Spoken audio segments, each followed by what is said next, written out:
सरकारी खात्यामध्ये फक्त खात राहायचं.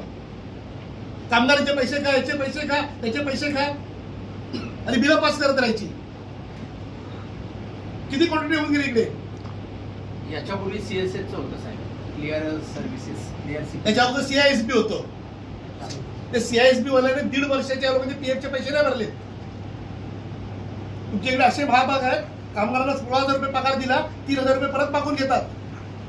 हे लोक किती हजार रुपये घेतात कामगारांकडून दर महिन्याला कापून. कोणी सांगितलं युनिफॉर्मचे पैसे द्यायचे असतात. गार्डबोर्ड ऍक्ट कळत नसेल ना, कंपन्या बंद करून टाका. काय दिलं गार्डबोर्ड ऍक्ट मध्ये? युनिफॉर्म ह्या लोकांनी घडून घेऊन यायचा. मग घालतो ना जीन्स आणि टी शर्ट.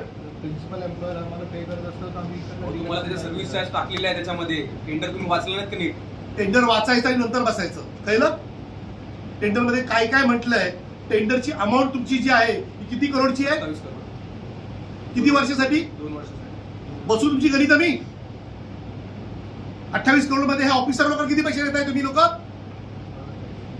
काहीच देत नाही ना. मग कामगारांना तरी द्या. फक्त सर्व्हिस तुमचा हक्क आहे. युनिफॉर्म तुम्ही लोकांनी प्रोव्हाइड केला पाहिजे.